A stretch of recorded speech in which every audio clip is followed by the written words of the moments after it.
Des moments avec Dieu avaient un temps de réflexion pour chaque jour. 13 avril. Une véritable réforme.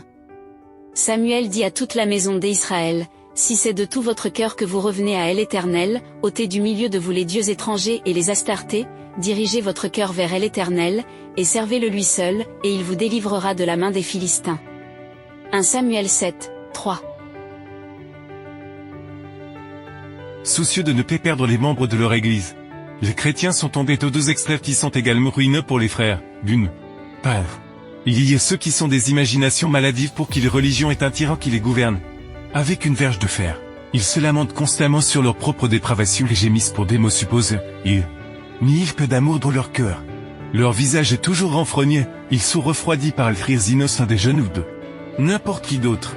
Ils considèrent toute récréation, tout amusement comme un péché et pensent que l'esprit doit être constamment dominé par des pensées austères. Il s'agit d'un extrême. D'autres pensent que l'esprit doit être constamment occupé à inventer de nouveaux divertissements. Pour être bonne santé, ils apprennent à dépendre de l'excitation et se sentent agités sans elle. Ce ne sont pas de vrais chrétiens, ils vont jusqu'à un autre extrême.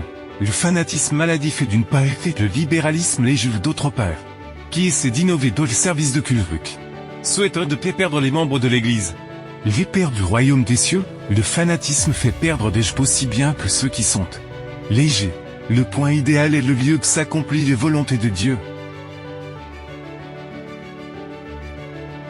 Le progrès de la réforme dépend d'une reconnaissance claire de la vérité fondamentale.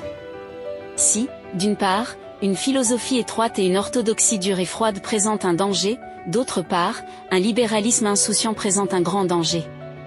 Le fondement de toute réforme durable est la loi de Dieu.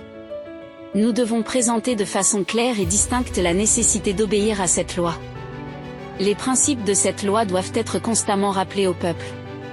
Ils sont aussi éternels et inexorables que Dieu lui-même.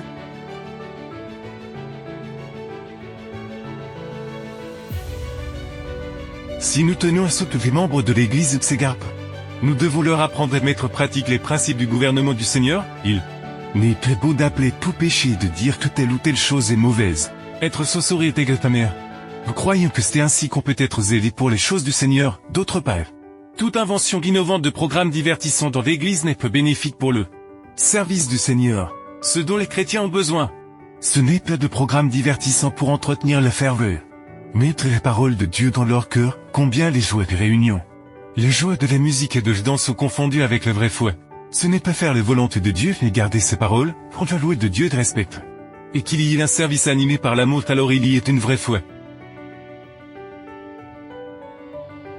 Nous ne devons pas stimuler un esprit d'enthousiasme qui produit de la ferveur pendant un certain temps, mais qui se refroidit ensuite dans le découragement et la dépression.